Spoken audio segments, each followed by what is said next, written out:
在我和老婆感情特别好的这一年，突然蹦出一个小白脸给我老婆洗脑，说我一介舔狗赘婿怎能手握大权，甚至放话我是个会抛弃妻子、颠覆集团的渣男。后来我才知道，这人挂着所谓拯救女主角系统，任务是要拆散我和我老婆，自己成为男主。可他不知道的是，我可是手握攻略系统的自我觉醒天选男主。常言说，迎娶白富美，出任 CEO， 走向人生巅峰。而我宋泽渊是一只从山沟沟里飞出来的野鸡，与大学同学孙玉宁一见钟情。我一开始并不知道，他就是鼎鼎大名孙氏集团的千金。回想当年，我拎着存了半年工资买的2瓶茅台加2条烟上我老丈人家的时候，我可真佩服我不知者无畏的勇气。好在老丈人并不嫌弃我，只是问我愿不愿意入赘孙家。我只考虑了1晚就同意了。我爹妈儿女8个，排行第5的我中不溜秋，他们并不在意我的归宿。成婚前，老妈拉着我的手，语重心长地叮嘱道：“儿啊，去了人家要侍奉爹妈，体贴妻子，爱护子女，千万不要任性啊！”好，这不是老妈宋三姐出嫁时说的台词吗？婚后，我和老婆的感情一直很好，只是暂时还没有孩子。但岳父岳母对我各方面都很满意，慢慢的把孙氏集团的各种业务交给了我。我也不负众望，爱学也能拼，很快的就把孙氏集团业务数据提升了20%。可平静而美好的生活却被人恶意的打破。这一日，已经习惯在家做富太太的老婆孙玉宁突然提出要到集团公司上班，参与他自家公司事务无可厚非。于是我便把他塞进了公司行政部工作。可没想到他到岗的第一天，就搞得公司鸡飞狗跳。行政部的人都知道孙玉宁是谁，所以当他要求行政经理把我近1年的行程表拿过去的时候，经理一言照做。我出差向来有和他提前报备的习惯，可他拿着那一份行程表，一项项的核对了我的所有行程，立马发现了好几次我报备了，却没有真的出差的行程。我自问给了他足够的安全感，手机随便查，随时定位，银行卡只留了1张常用的，连身边的秘书和助理都是男性。可他竟然捏着那份对比出来的结果，把我叫到行政部大吵大闹。我一头雾水的接过他手中那份所谓的证据，恍然大悟：玉宁，今年以来爸妈身体不太好，我给他们约了专家调养，那几次你说和小姐妹已经约好聚会没有时间，所以我才临时取消行程，去医院陪他们了。我叫来助理，让他把医院开的智力和调养的清单拿来给他看。他脸上露出一丝尴尬之色，侧头看了一眼身边的一个年轻男人，那个男人顶着一头鸡窝乱发，身上穿的却人五人六，可一看就不是个靠谱青年。宁姐，男人都是有劣根性的，谁知道是不是提前安排好的？那个年轻男人靠近孙玉宁小声的说着。我的眼睛一眯，发现事情并不简单。这个男人到底是谁？他说这句话无异于杀人诛心，怀疑的种子一旦种下，夫妻之间再好的感情也会产生隔阂。他到底是抱着怎样的心态和身份，撺掇着孙玉宁来查我？我要你把助理和秘书开除，你所有的行程和事务都让我亲自安排。孙玉宁指了指助理说道。围观的人很多，我不想把事情闹大，便同意了他的提议。反正开除助理和秘书事小，并没有夫妻和睦来的重要。消息很快的传到了岳父母那里，岳父专门把我叫到家中问话。听完我的陈述，岳父叹了一口气，稍带歉意道：“你受委屈了，是玉宁太任性了，是我没有给他足够的安全感。”我也低头道歉。张助理和陈秘书，没事，我来安排。岳父递给我一杯茶。助理和秘书都是当初我进入集团时岳父给我安排的人手，虽然有着监视我的嫌疑，可这2人的工作能力没话说，所以我这些年也很倚重他们。果然不出我所料，岳父打了电话，把老婆劈头盖脸的骂了一顿，训斥他瞎胡闹，随后把张助理和陈秘书又重新塞了回来。孙玉宁回家的时候，脸黑得像锅底，而我只当没有看到，一如既往的对他体贴入微。她从来不是个任性的小姑娘，她善良耳根子又软，她这么做一定是有什么原因。半夜，孙玉宁以为我已经熟睡，偷偷摸摸的拿着手机去了阳台，我光脚下地，跟在后面，躲在了窗帘后，第一次做了听墙角的小人。宁姐，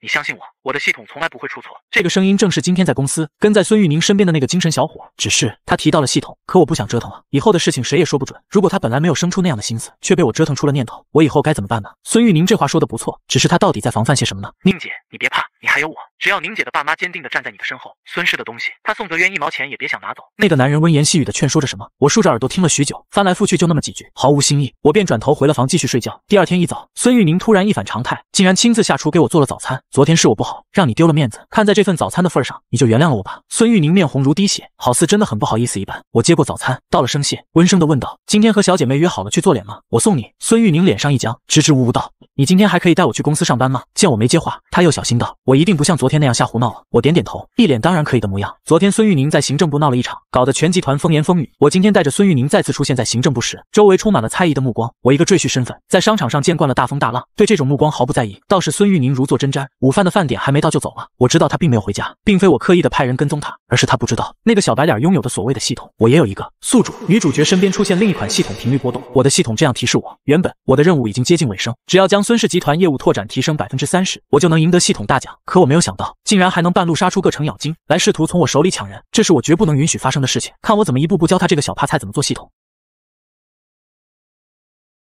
想提前看白菜赘婿的宝子们，可点击左下角下载炎炎故事，搜索白菜赘婿。